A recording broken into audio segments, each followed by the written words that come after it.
Hello my dear students of class 12th। तो आज मैंने जैसे आपसे कल एक वीडियो बनाया था और उसमें आपसे प्रॉमिस किया था कि मैं जो इंपॉर्टेंट क्वेश्चन है या दिष्टिकरण या अर्ध तरंग दिष्टकारी, पूर्ण तरंग दिष्टकारी, जिसको half wave rectifier, full wave rectifier बोलते हैं, उस पर एक वीडियो बना दूंगा। तो आज मैं जो बना रहा हूं वो दिष्टिकरण क्वेश्चन है। आप देख लीजिए, एक बार क्वेश्चन पढ़ लीजिएगा तो आपको कॉन्सेप्ट समझ में आ जाएगा। और अगर ये क्वेश्चन आता है, मान लीजिए आपके एग्जामिनेशन में आता है, तो एज इट इज आपको आंसर लिखना है। तो क्वेश्चन पढ़ते हैं। दिष्टिकरण से आप क्या समझते हैं? अर्ध तरंग दिष्टकारी के रूप में पीएन संधि डायोड का वर्णन निम्नलिखित शीर्षकों में कीजिए। जिसमें पहला वाला पॉइंट आपको दिख रहा है नामांकित रेखा चित्र, दूसरा आपको दिख रहा है कार्यविधि, तीसरा आपको दिख रहा है निर्गत विभव का समय के साथ परिवर्तन आरेख या ग्राफ। तो मैं अब आता हूं और सारी चीजों को आपको वन बाय वन समझाता हूं। समझ लीजिएगा, ये टॉपिक समझ में आ गया तो समझ लीजिएगा कि आपके 4 मार्क्स, अगर ये क्वेश्चन आ जाता है और आप ऐसे के ऐसे लिखते तो 4 मार्क्स आपके पक्के हैं। चलिए मैं आता हूं और बोर्ड पर आपको सारा कॉन्सेप्ट समझाता हूं। तो देखिए बच्चों, इसमें हम अब क्वेश्चन का आंसर्स को समझते हैं। जो लिखा है उसको थोड़ा समझते हैं, क्योंकि बिना समझे तो पूरे अच्छे से समझ में नहीं आएगा। तो क्वेश्चन एक बार समझ लेते हैं। दिष्टिकरण से आप क्या समझते हैं? मतलब दिष्टिकरण एक प्रक्रिया होती है, प्रोसेस होती है, उसको हम देखते हैं। तो क्या प्रक्रिया क्या है? अल्टरनेटिंग करंट या फिर जो प्रत्यावर्ती धारा जो होती है उसको दिष्ट धारा में बदलना, या प्रत्यावर्ती जो विभव होता है उसको दिष्ट विभव में बदलने की जो प्रोसेस होती है, प्रक्रिया होती है, उसको हम दिष्टिकरण कहते हैं। ये 2 प्रकार के दिष्टकारी होते हैं, जिसमें मैंने नोट्स में प्रॉपर तरीके से आपको लिख दिया। पहले रेक्टिफायर, रेक्टिफिकेशन, इंग्लिश में हम इसको बोलते हैं रेक्टिफिकेशन। तो एसी वोल्टेज या प्रत्यावर्ती धारा को दिष्ट धारा में परिवर्तन करने की जो प्रक्रिया होती है उसको हम दिष्टिकरण कहते हैं। अंडरलाइन भी करते जाइएगा जो मेन पॉइंट है। एवं परिवर्तन करने वाली युक्ति को क्या कहते हैं? रेक्टिफायर कहते हैं, दिष्टकारी कहते हैं। ये मुख्यतः 2 प्रकार की होती है बच्चों। कितने प्रकार की होती है? 2 प्रकार की, जिसमें मैं पहला प्रकार अभी बता रहा हूं, जिसको हम बोलेंगे अर्ध तरंग दिष्टकारी, और दूसरे तरंग जो दूसरा है वो है पूर्ण तरंग दिष्टकारी। तो आज मैं जो एक्सप्लेन करने वाला हूं वो कौन सा करने वाला हूं? अर्ध तरंग दिष्टकारी, जिसमें सबसे पहले हम नामांकित रेखा चित्र देखेंगे। नामांकित रेखा चित्र का मतलब होता है लेबलिंग डायग्राम। प्रॉपर तरीके से डायग्राम में कौन सी चीज क्या है ये आपको बताना चाहिए। दूसरा पॉइंट में दूसरा ना लिखकर, जो कार्यविधि है वर्किंग ना करके, मैं ये वाला ग्राफ कर दूंगा, क्योंकि दोनों ही ग्राफ या जो दोनों डायग्राम है साथ में आ जाएंगे, इसलिए मैंने तीसरा पॉइंट को पहले कवर किया है। और लास्ट में कार्यविधि ये काम कैसे कर रहा है, वर्किंग क्या है, ये समझेंगे। तो आई होप ये समझ में आ गया है। तो अब देखिए दूसरी स्लाइड में हम देखते हैं। ये देखिएगा, ये है आपका अर्ध तरंग दिष्टकारी। अर्ध तरंग दिष्टकारी का ये चित्र है, आप अच्छे से देख लीजिएगा। फिर मैं समझाता हूं कौन सी चीज क्या है। बहुत बढ़िया समझते जाते हैं बेटा। तो देखो, ऐसा का ऐसा ही चित्र बनाइएगा। परिपथ का नामांकित रेखा चित्र है ना, ये पहला ही पॉइंट है। अभी तो हमने पहला पॉइंट और ये तीसरा पॉइंट दोनों ही स्लाइड में मिल जाएगा आपको। तो ये क्या है? ये है ट्रांसफॉर्मर। इसको स्टेप डाउन ट्रांसफॉर्मर या अपचाई ट्रांसफॉर्मर भी कहते हैं। इसमें आपने क्या किया है? ये वाले एंड से आपने क्या लिया है? निवेशी लिया है, इनपुट लिया है, और ये वाले एंड से आप क्या ले रहे हैं? आउटपुट ले रहे हैं। ये वाला ट्रांसफॉर्मर का है। इसमें जो कुंडली है इसको बोलते हैं प्राथमिक कुंडली। कौन सी कुंडली बोलेंगे बच्चों? प्राथमिक कुंडली। और ये वाली कुंडली को बोलेंगे सेकेंडरी कुंडली या द्वितीयक कुंडली। ठीक है, तो ये ट्रांसफॉर्मर है। इसमें ये जो है डी यहां पर डायोड है, और इसमें ये धारा जो एसी से डीसी में जो बदला है, या प्रत्यावर्ती धारा से दिष्ट धारा में बदला है, वो आई कहां से लेना है? हमें आरएल से लेना है। वो वर्किंग में हम देख लेंगे। पहले हम यहां पर आ जाते हैं कि कौन सी चीज कहां क्या है। तो यहां पर जो डी दिख रहा है इसी को हम बोलते हैं पीएन संधि डायोड। और आरएल क्या है? आरएल का यहां पर मतलब है लोड प्रतिरोध, जिसे हम आउटपुट सिग्नल लेंगे या आउटपुट विभव लेंगे। और टी है यहां पर स्टेप डाउन ट्रांसफॉर्मर, या इसी को हमने बोला है अपचाई ट्रांसफॉर्मर। ये ट्रांसफॉर्मर का भी एक टॉपिक है, ये भी इंपॉर्टेंट होता है। तो ये हमारा प्रीवियस चैप्टर में है, तो उसको भी अगर आप कहेंगे तो उसका भी बना दूंगा वीडियो। अब तीसरे पॉइंट पर आ जाते हैं बेटा। ये सब प्रोसेस, ये डिवाइस, ये स्ट्रक्चर से, चित्र से हमें मिला क्या है? तो चित्र से हमें मिला है निवेशी, हमने विभव दिया था एसी, और निर्गत विभव जो मिलेगा वो हमें क्या मिलेगा? डीसी। तो देखते हैं, ये समय है तो समय को टी लिख देता हूं यहां पर दोनों में। देखिएगा, ये एसी का ये कंप्लीट एक चक्र है। है ना, जिसमें ये वाला चक्र को बोलते हैं अर्ध चक्र और ये सेकंड अर्ध चक्र है। तो देखिएगा डायग्राम को पहले समझ लेते हैं। तो ये इनपुट के लिए बना हुआ है और ये आउटपुट का बना हुआ है। तो आपने देखा ये वाले पार्ट का तो आपको ये वाला पार्ट मिल गया है, लेकिन ये नीचे वाला पार्ट है इसका पार्ट नहीं मिला है, ये लाइन पर ही आता है, नीचे का भाग नहीं मिला है। फिर से देखिए आपको ये वाले पार्ट का तो ये वाला पार्ट मिल गया है, लेकिन आपको नीचे वाले पार्ट का इसका नहीं मिला है। तो ये क्यों नहीं मिला है, इसके लिए आपको क्या करना पड़ेगा, इसकी कार्यविधि समझनी पड़ेगी। तो बच्चों देखिएगा तीसरी स्लाइड में आपको कार्यविधि मिल जाएगी। तो कार्यविधि आप देख लीजिएगा। कार्यविधि अगर आप एक बार नोट्स देख लीजिएगा, फिर समझाता हूं, सारा डायग्राम की हेल्प से अच्छे से समझाता हूं, ठीक है। तो कार्यविधि जैसा कि मैं आपके वीडियो में देख रहा हूं बहुत अच्छे से क्लियर दिखाई दे रहा है। Then also if you are having any type of doubt so you can ask in comment box, ठीक है।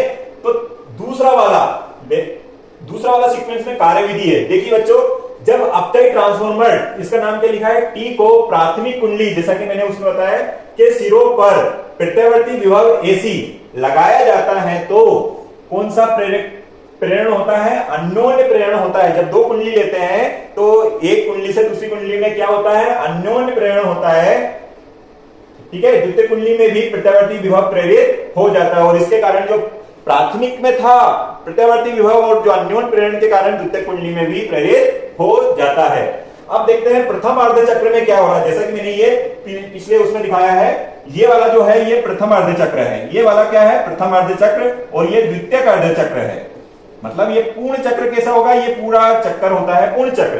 तो देखिएगा समझते हैं बेटा। तो प्रथम अर्ध चक्र में आ जाते हैं वापस। टी की द्वितीय कुंडली का सिरा ए बी के सापेक्ष धनात्मक विभव पर होगा, ये विभव लिखा है, विभव पर होगा। इस स्थिति में डायोड डी अग्र अभिनत होता है, फॉरवर्ड बायसिंग होता है, फॉरवर्ड बायस्ड होगा, अतः यह विद्युत का चालन करेगा, मतलब धारा बहेगी। इस तरह जो लोड प्रतिरोध है इसमें एक धारा एम से एन की ओर बहेगी। किधर से किधर की ओर बहेगी बेटा, एम से एन की ओर बहेगी। ये देखिए ये एम पॉइंट है, ये एन है, इसमें से धारा बहना स्टार्ट हो जाएगी अगर फॉरवर्ड बायसिंग है या रिवर्स क्या कहेंगे इसको, अग्र अभिनत है तो, ठीक है। अब द्वितीय अर्ध चक्र का समझ लेते हैं। अब ये थोड़ा सा अपोजिट हो गया है। तो देखिएगा टी की द्वितीय कुंडली का सिरा ए बी के सापेक्ष कैसा हो गया है, ऋणात्मक विभव पर हो गया है, ऋणात्मक विभव पर हो गया है। स्थिति में डायोड डी जो है किसमें हो गया, रिवर्स बायस में हो गया, पश्च अभिनत में हो गया, और पश्च अभिनत में धारा नहीं मिलेगी, इसलिए क्या हुआ, यह विद्युत का चालन नहीं करेगा। इस तरह लोड प्रतिरोध आरएल में से कोई मान्य धारा प्रवाहित नहीं होगी। इस प्रकार से आपने देखा कि ये वाला जो था आपको मिला कौन सा, ये वाला पार्ट का मिल गया और ये खाली रह गया, और ये वाले पार्ट का मिल गया। मतलब ये वाला जो है वो फॉरवर्ड बायस के कारण मिल रहा है ना, ये वाला जो है एफी के कारण मिल रहा है, लेकिन ये रिवर्स बायस मतलब पश्च अभिनत के कारण नहीं मिल पा रहा है। ये फिर से फॉरवर्ड बायस के कारण मिल रहा है, मतलब अग्र अभिनत के कारण मिल रहा है। तो ये प्रॉपर नोट्स के साथ में मैंने ये टॉपिक समझाया है। अगर थोड़ा सा और इसको समझना है तो डायग्राम से भी मैं एक बार थोड़ा सा और समझा देता हूं। देखिए ये प्राथमिक कुंडली में आपने प्रत्यावर्ती विभव दिया, द्वितीय कुंडली में भी प्रत्यावर्ती विभव प्रेरित हो गया, ठीक है। अब ये देखिए दो है, इसको जब P पॉजिटिव का P से कनेक्शन किया, ये पॉजिटिव का P से कनेक्शन किया तो ये अग्र अभिनत हो गया आधे चक्र में। लेकिन आपने देखा कि एसी ऐसा होता है, पहले ये ऊपर वाला पार्ट आता है फिर ये नीचे हो जाता है, इस टाइप से ऑसिलेट करता है, दोलन करता है। तो आधे चक्र में तो पॉजिटिव का P से कनेक्शन हो गया तो ये हो गया अग्र अभिनत। ये क्या हो गया बेटा, अग्र अभिनत। और आधे चक्र में नेगेटिव का P से कनेक्शन हुआ, और नेगेटिव का P से कनेक्शन होता है तो वो होता है पश्च अभिनत। ये क्या बन गया बेटा, पश्च अभिनत। और आपको वर्किंग में आपने देख ही लिया है, तो आपने देखा कि ये वाले पार्ट आपको दिखाई दे रहे हैं और ये वाले पार्ट इसके गायब हो गए हैं। इसकी माना जो आप प्रत्यावर्ती विभव दे रहे हैं उसकी आवृत्ति अगर न्यू है तो जो आउटपुट जो मिल रहा है उसकी भी आवृत्ति आपको सेम मिलने वाली है। इसका मतलब है कि कोई भी आवृत्ति में चेंज नहीं आने वाला है। आई होप ये वीडियो आपको समझ में आया होगा। बहुत जल्दी मैं इसका जो है पूर्ण तरंग दृष्टिकारी या पूर्ण तरंग दृष्टिकारी जो डिवाइस है उसमें कैसे हम चेंज करेंगे, तो बहुत सारा चेंज नहीं है, बस कॉन्सेप्ट ही इंपॉर्टेंट है। उसका मैं डायग्राम और वर्किंग आपको एज अ शॉर्ट में समझा दूंगा, देन यू विल अंडरस्टैंड ठीक है, तो आज का टॉपिक आई होप आपको समझ में आ गया होगा। Thank you.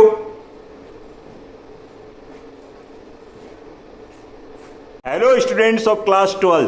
तो आज मैं आपका पार्ट 3 सेमीकंडक्टर डिवाइसेज जो चैप्टर नंबर 14 है उसका वीडियो लेकर आ गया हूं। तो आपको जो अर्ध तरंग दृष्टिकारी है वैसा का वैसा ही क्वेश्चन इसका भी आपको पूछ सकते हैं। तो प्रॉपर नोट्स के साथ में ये पार्ट 3 है, बहुत ज्यादा चेंजेस नहीं है। अगर दो पार्ट में से मतलब अर्ध तरंग दृष्टिकारी और पूर्ण तरंग दृष्टिकारी को अगर दोनों में अंतर समझ के अगर आपने लिख दिया तो एक को समझोगे, दूसरा ऑटोमेटिकली आप कर पाओगे। चलिए देखते हैं, ये भी 3 स्लाइड में ही बना हुआ है जैसा कि वो था, तो प्रॉपर नोट्स के साथ देखेंगे। अगर आपको कुछ डाउट हो तो आप कमेंट बॉक्स में जरूर पूछिएगा। जैसा कि आपने पार्ट 2 वाला जो अर्ध तरंग दृष्टिकारी वाला जो वीडियो आपने देखा था, काफी बच्चों ने देखा, लेकिन आई थिंक आप लोगों को डाउट नहीं होगा, इसलिए आपने कमेंट बॉक्स में नहीं पूछा है। अगर आप डाउट हो तो आप जरूर पूछिएगा। चलिए देखते हैं क्या है।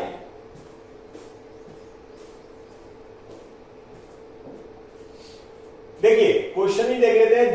दृष्टिकरण से आप क्या समझते हैं? पूर्ण तरंग दृष्टिकारी के रूप में पीएन संधि डायोड का वर्णन निम्नलिखित शीर्षकों में कीजिए। नामांकित रेखा चित्र, कार्यविधि, निवेशी निर्गत विभव समय के साथ परिवर्तन आरेख। तो ये दृष्टिकरण कोई अलग से नहीं कर रहे हैं हम, जो हमने डेफिनेशन पहले लिखी थी अर्ध तरंग दृष्टिकारी में वही की वही डेफिनेशन है, आप देख लीजिएगा। इसको ज्यादा डिस्कस करने की अभी जरूरत नहीं है क्योंकि ये ऑलरेडी हम डिस्कस कर चुके हैं। तो अब हम आते हैं नेक्स्ट स्लाइड में, जिसमें हम क्या रखेंगे? रेखा चित्र, डायग्राम की बात करेंगे। और डायग्राम भी कैसा होगा बच्चों? डायग्राम भी होगा आपका नामांकित। नामांकित जैसे कि ये लिखा हुआ है, परिपथ का नामांकित रेखा चित्र। तो देखिए जैसा इसमें क्या चेंज हुआ है वो बता देता हूं। ये अभी भी स्टेप डाउन ट्रांसफॉर्मर है, जिसको हम अपचाई ट्रांसफॉर्मर बोलते हैं। अपचाई ट्रांसफॉर्मर बोलते हैं, वही का वही है, लेकिन इसमें चेंज हो गया है। यहां पर एक डायोड D1 हो गया है और दूसरा डायोड D2 हो गया है, ठीक है। और यहां पर एक सेंटर टेप होता है जो एडजस्टमेंट करता है एक के सापेक्ष दूसरे का। अभी हम जब कार्यविधि देखेंगे तब समझ में आ जाएगा। यहां पर ई पॉइंट चेंज हुआ है और यहां पर जो हमने आउटपुट यहां से लेना है, जैसा कि हम पहले भी लिए थे, और यहां से हमें इनपुट देना है। इनपुट एसी होगा और आउटपुट जो होगा वो डीसी होगा। चलिए डायग्राम में हमने एक बार फिर से देख लेते हैं। जहां पीएन संधि डायोड है D1 तथा D2, D1 पहला डायोड है, D2 दूसरा डायोड है। RL लोड प्रतिरोध है, जहां से हम क्या लेंगे? आउटपुट सिग्नल लेंगे। आउटपुट जो आपका आने वाला है वो यहां से हमें लेना है, मतलब डीसी वाला जो पार्ट है वो हमें यहां से लेना है। टी आपका स्टेप डाउन ट्रांसफॉर्मर है, जिसको हम अपचाई ट्रांसफॉर्मर भी कह सकते हैं। ये अर्ध नहीं है, ये कौन सा है? पूर्ण तरंग दृष्टिकारी है बच्चों, पूर्ण तरंग दृष्टिकारी है, पूर्ण तरंग दृष्टिकारी है। अब थर्ड पॉइंट को हम पहले देख लेते हैं, जैसा कि उसमें भी देखा था, निवेशी निर्गत विभव का समय के साथ ग्राफ। देखिए निवेशी सिग्नल है, ये देखिए 2 चक्र का लिया है। यहां तक एक चक्र जो कि 2 पाई रेडियन या 360 डिग्री बनाता है, और ये यहां पर इसको 2 चक्र में हमने लिया है। तो इसमें ये इनपुट सिग्नल आपके देख रहे हैं। तो इसमें क्या हो रहा है? 2 कॉन्सेप्ट हो रहा है। जब हम कार्यविधि समझेंगे तब और अच्छे समझा देता हूं। जैसे उसमें क्या हुआ था, ये वाला फॉरवर्ड बायस था और ये रिवर्स बायस था। इसमें अभी फॉरवर्ड बायस जो है या अग्र अभिनति है, पहले वाले में कौन है? D1, इसमें कौन हो गया? D2, इसमें कौन हो गया? D1, फिर से कौन हो गया? D2। मतलब E के सापेक्ष, इसके सापेक्ष पहले D1 फॉरवर्ड बायस है, फिर इसी के सापेक्ष D2 फॉरवर्ड बायस है। फॉरवर्ड बायस मतलब अग्र अभिनत है। तो उसके अकॉर्डिंग ये आपको निवेशी और निर्गत सिग्नल आपको दिखाई दे रहे हैं। हाँ, इसमें एक इंपॉर्टेंट चीज और क्लियर हुई है कि मान लो निवेशी सिग्नल है, उसकी आवृत्ति न्यू है, और तो आउटपुट वाला जो सिग्नल होगा उसकी आवृत्ति 2 न्यू होगी बच्चों। कितनी होगी? 2 न्यू। मतलब ये डबल बार हो जाता है वाइब्रेशन, या 2 बार ऑसिलेशन इसमें हो जाता है। इसलिए कई बार ये पूछ लेते हैं, मोस्टली ये सीबीएसई बोर्ड में पूछते हैं। बट अगर आपसे पूछे कि पूर्ण तरंग दृष्टिकारी में जो निवेशी सिग्नल है या निवेशी जो एसी है उसमें आउटपुट जो डीसी मिलेगा या आउटपुट जो मिलेगा उसमें आवृत्ति क्या होगी, तो आप याद रखिएगा डबल होगी। क्या होगी? डबल होगी। अगर मान लो एमसीक्यूज में या कोई भी कॉन्सेप्ट में अगर आपसे पूछे, अब आ जाते हैं कार्यविधि पर, तो ये हम पूर्ण तरंग दिष्टकारी की कार्यविधि पढ़ रहे हैं। पूर्ण तरंग दिष्टकारी की, जिसको फुल वेव रेक्टिफायर कहते हैं। Full wave rectifier. तो देखते हैं बच्चों, जब अपचायी ट्रांसफार्मर टी को प्राथमिक कुंडली के सिरों पर प्रत्यावर्ती विभव या अल्टरनेटिंग करंट लगाया जाता है तो अन्योन्य प्रेरण से द्वितीय कुंडली में भी प्रत्यावर्ती विभव उत्पन्न हो जाता है या प्रेरित हो जाता है। ये तो हमें दोनों में लिखना है, चाहे अर्ध तरंग दिष्टकारी हो चाहे पूर्ण तरंग दिष्टकारी हो। प्रथम अर्ध चक्र में टी की द्वितीय कुंडली का सिरा ए, ध्यान दीजिएगा, ए ई के सापेक्ष धनात्मक विभव पर होगा तथा बिंदु बी फिर से ई के सापेक्ष, जो अभी मैंने आपको ई पॉइंट दिखाया था ना, ये इसके सापेक्ष पहले ये धनात्मक होगा और फिर ये उस समय ये ऋणात्मक हो जाएगा, फिर ये धनात्मक होगा और ये क्या हो जाएगा? ऋणात्मक हो जाएगा। चलिए देख लेते हैं। D2 पश्चविनित होगा, अतः D1 से धारा प्रवाहित होगी और D2 से धारा प्रवाहित नहीं होगी। द्वितीय अर्ध चक्र में देख लेते हैं। T की द्वितीय कुंडली का सिरा A E के सापेक्ष ऋणात्मक विभव पर होगा तथा बिंदु B E की तुलना में धनात्मक विभव पर होगा। इस स्थिति में डायोड D1 कैसा होगा बच्चों? पश्चविनत होगा। पश्चविनत का मतलब क्या होता है? जिसमें धारा प्रवाहित नहीं होती है। एवं डायोड D2 अग्रविनत होगा, अतः D2 से धारा प्रवाहित होगी जबकि D1 से धारा प्रवाहित नहीं होगी। तो दोनों मैंने आपको वीडियो बना दिए हैं। अगर अंतर पूछते हैं तो अंतर भी आप लिख सकते हैं, या स्पेशली क्वेश्चन बनाकर पूछे तो क्वेश्चन भी आप आंसर आसानी से दे सकते हैं। आई होप समझ में आया होगा। Thank you.